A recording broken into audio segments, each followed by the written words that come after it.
The Forest of Hope.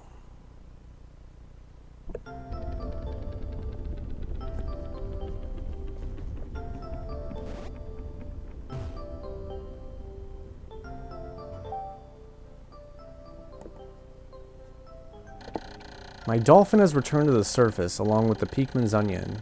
Being alone on this strange planet makes me somewhat uneasy, so I shall call the Pikmin out of the onion. All I need to do is stand in the light beneath the onion and press A. Hello everyone, welcome back to Pikmin. My name is Dario, and in the last part we just started the game and sprouted about 25 Pikmin, as you can see. Now the first day was pretty much kind of like a little tutorial day. But now you can see things are a little bit different from the first day. Namely, at the top of the screen, you see it looks like a meter of some kind. That'll come, I mean, it's in play right now, but it'll become more relevant in a few more minutes, you'll see. I'll mention it, but we're gonna get these pellets here. And so you notice they started us off in a pretty rough spot here. So you got a giant stone wall that we could try putting the Pikmin on, but it doesn't look like it's really getting anywhere. Oh geez, hold on. I had to sneeze at the worst time. But as you can see, the Pikmin just kind of gave up after throwing them on it. So that's kind of an indicator to you that it's not working. So let's try this wall.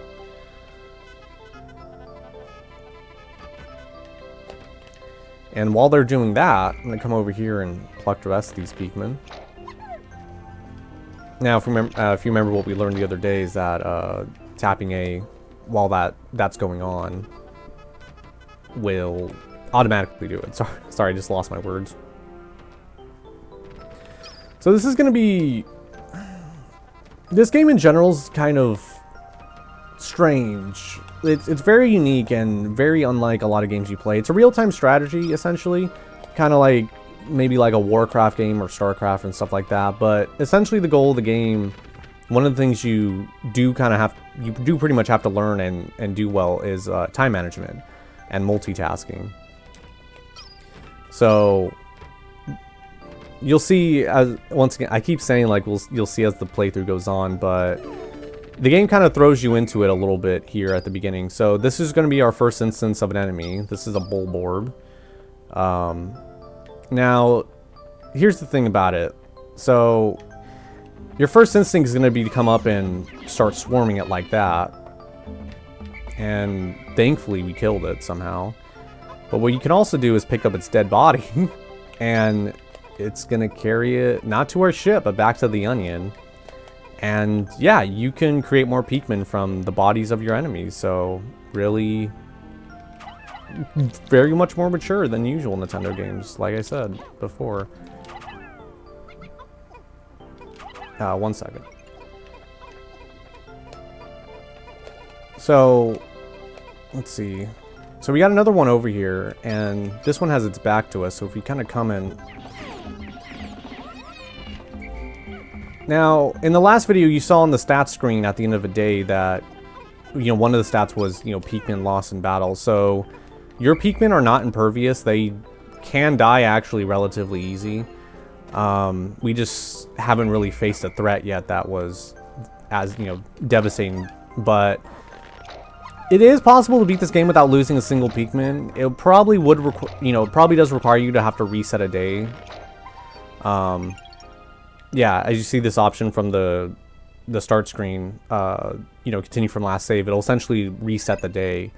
Meanwhile, oops, accidentally hit start. The go to sunset option will just go to the end of the day and end it for whatever reason you'd want to do that. I mean, there's some instances where it's applicable, I guess. So, now this game only has... spoiler alert, this game only has about 5 levels. Now that doesn't sound like a lot, but it actually is quite a bit. Because these areas are quite massive and do contain a lot of parts. As you can see over here, if I back the camera out, there's one in the top right corner about right there. So, normally I'd be doing things a little bit faster here, but I'm kind of just trying to take things at a slow pace. Kind of what a newer player would do, or someone less familiar. I don't want to just jump into it and, like, while I'm talking, just, like, you know, collecting, you know, 5... Okay, I don't know if I can collect 5 parts right now, but... We're just taking things slow, you know, casual. You know, that's what Olimar would do. So, as you can see, like... So, everything you see around us right now, like... we're not even, like, seeing half the level. Like, this is probably, like, a third of it that we're only seeing right now. So, there's going to be a lot to do. And as you can see, it's only been, like... How many minutes? Like, maybe 4 minutes? And it's already, like, almost to the meter at the top is almost to the middle here. So we've got about 45 Pikmin now. And I'm going to give you a tip. Not that anybody's playing, but I'm going to give you a tip. If you come over here to the grass and highlight them over this nectar. Another intriguing discovery. A local variety of grass produces a sort of yellow nectar. When the Pikmin drink this delicacy, they instantly mature into flowers. This apparent Pikmin favorite seems to be full of nutrition. Closer observation is needed to determine the strengths and peculiarities of these flower Pikmin. So there's 2 ways Pikmin, as far as I know, there's 2 ways Pikmin can turn into flowers. You either keep them, you know, long enough and they'll eventually bloom, or you pull up this grass and drink this nectar. Now, flower Pikmin are just, look how fast they are. They're faster, stronger, better. Basically that Daft Punk song, essentially. So, I feel like I kind of cheated, like, by mentioning it. I mean, it's a game mechanic. Like, I'm not cheating in any way, but, like, the first time playing this, nobody's ever going to know that unless you're just curious enough to, you know, explore around, which you're most likely not, because there's just so many, like, there's just so much things to do, and, you know, you're so overwhelmed, and not only that, but you have a time limit at the top. And I was talking a little bit in the last part about why perhaps Pikmin isn't that big of a series. And I think one of the other reasons I actually kind of forgot about was the kind of time limit they have. You know, most gamers don't really like being timed. You know, they don't like having that pressure. I don't mind it. Like, I actually find it quite challenging, you know, when it's, you know, lenient enough, you know, when it's fair enough, but that's just me. So, it's a good time now to talk about the numbers at the bottom, if you look at the bottom of the screen right now. So on the left, you have Olimar, and then you have a green circle next to him, which looks like his, you know, health. My clock has indicated the coming of noon. From now on, I must pay close attention to the sun meter on my monitor and choose my actions accordingly. So it is best for me to review my monitor's data. Across the top of my monitor are the sun meter and the day display. Okay, wow, Olimar, we're like on the same wavelength here. We're about to explain it. So I'm not going to read this, but he is explaining it to you, like, what each thing is. To adjust my monitor, I can press L to rotate. Okay, so he's really just going into the detail about what we learned yesterday. But yeah, so you see his health in the bottom left corner, and then you see 3 rectangles. One in the middle, one to the right, and another one to the far right. So the one here, I'll actually point to them. So the one right here is the Pikmin currently in your command. So if I hit X right here, you notice it dropped to 0. Pick them all up, it went back up. This number over here, to the right of that, is how many Pikmin you have in the field right now that are outside of an onion. And then the Pikmin to the number to the far right, the 0059, that's how many Pikmin you have, just like all in total everywhere. So we're gonna carry these dead bodies, which is a very weird sentence to say, mind you. And we're gonna go over to this part over here. See, I mean, look, we already found one. We're on a roll here. We got this. Why, it's the Eternal Fuel Dynamo. It has an unlimited energy supply. I won't have to worry about saving electricity anymore. This will make my fight for survival a bit easier. So this part takes like 40 Pikmin, which, good thing I did waste all that time doing it. Is that all the Pikmin currently? Yeah, okay. So we're gonna run back over here. And you see that the day's already kind of half over, so Other people have done this, so I'm not particularly unique in this regard, but I'm probably just going to do about a video, you know, each day will be a video. And I'm actually going to put these 10 Pikmin to work on this wall for the remaining day. And hopefully I remember them.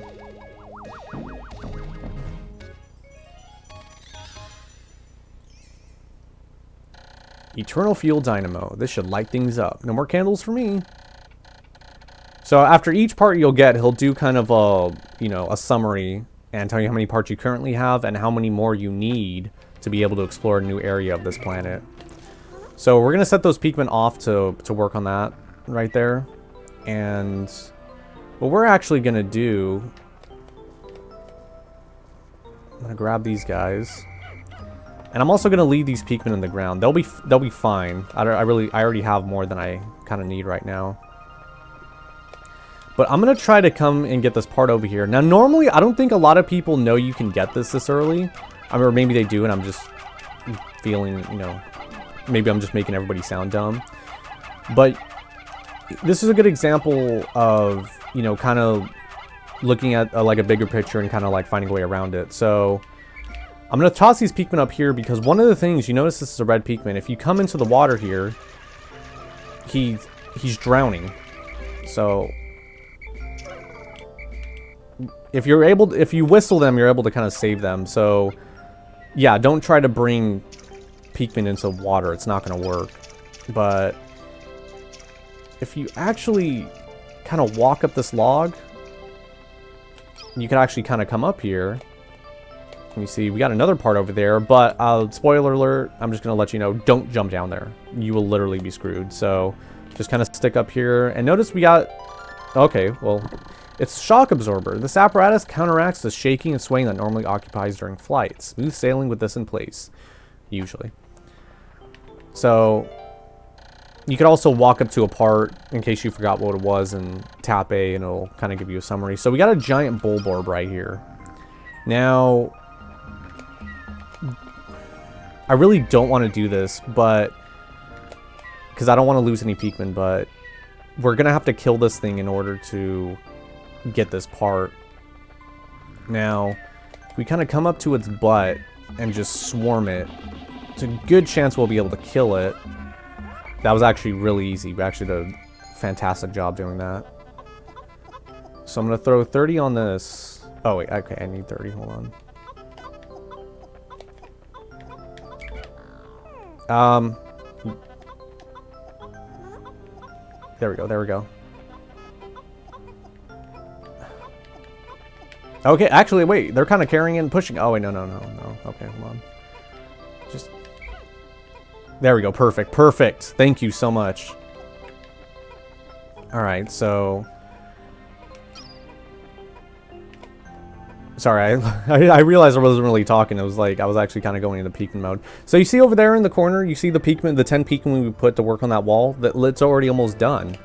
We're not going to be able to explore much of that area today. But we're able to, you know, to get something done at least. So if we come over here...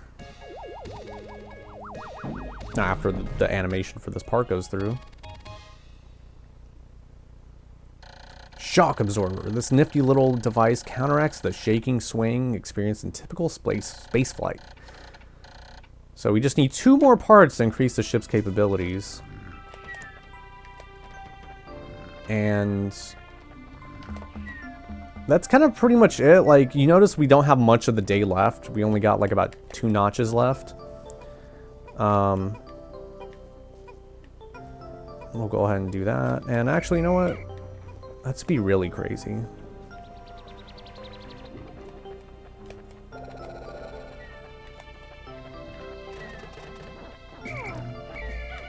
Alright, so we're gonna leave those Pikmin there. The wall finally got broken down, so that's good. And just for good measure, we'll actually just kill this bulborb right here. So as I was saying in the beginning, I realized I kind of, like I said, stopped talking. I apologize. You just kind of get into the zone with this game. Pikmin can die. It's actually pretty easy for them to die. No, and I have done playthroughs of this where I've lost 0 Pikmin. I'll show you the file towards the end, but For this playthrough, I'm not going to reset any day. I'm going to play it as it is. Every video you watch of me playing is going to be a straight shot. Now, I haven't played this game in quite a bit. I mean, I still know it really well, so I know I'll be able to beat it, but it's going to be kind of interesting to see how many Pikmin I can, how many I can play without, it's going to be interesting to see how I can play this game without, you know, just, oh my god. I'm just going to read what he's saying. My clock is indicating the approach of sunset. Pikmin waiting beneath the dolphin and onions will probably enter the onions on their own, but if I don't call the stragglers and add them to my group, they may not be able to get back. I'm sure that Pikmin still planted are safe, but I'm somewhat concerned about leaving Pikmin to fend for themselves in the darkness. Okay, so he's saying a lot here. Notice the highlighted text, which he's been doing this whole time for the dum-dums out there like me. Pikmin waiting beneath the dolphin or onions will probably enter the onions on their own. So basically what that means is that Pikmin in this area that are close to the onion and the dolphin, if you leave them alone, like even if they're like that, they're going to be okay. They're safe. However, if I left like 3 Pikmin over here and then the day ended, then they would most likely be lost and left alone. And then he also said Pikmin that are still planted are also okay. So I'm pretty sure I have all my Pikmin with me, but just to be extra sure, I'm gonna put them all in here. I don't think I'm leaving any behind, but this is the final countdown. You get like one last chance to run around and try to highlight any. I'm pretty sure I got them all. I don't think I left any. But yeah, what I was going to say before I kept getting super duper tongue-tied was it's going to be interesting to see this playthrough and see how many Pikmin I lose in terms of trying to complete it. But yeah, every video you watch of me, it's like I'm not going to redo a day in case it goes bad or something like that. It's just going to be what it is. It's going to be a straight shot.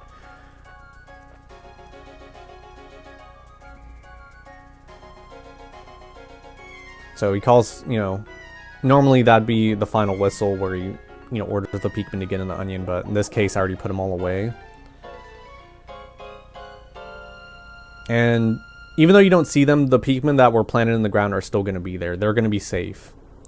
And the reason we got to lift off and take off is because monsters just roam the planet at night. Oh, that sounds like a crazy, like, you know, album someone put out or something. Planets roam at night. It appears that many of my ship parts have landed in this region. If I could just recover the parts of my radar, I should be able to use my radar screen. How that would improve my chances. Then I'd only have to press Y to locate my parts. Yet, there seem to be many hostile life forms here. If I am attacked and my spacesuit takes damage, I must return to my ship, stand in front of it, and press A to make suit repairs. As I explore, I must pay attention to my suit's damage meter in the bottom left corner. So he's kind of just giving you an overview of, you know, how to play the game.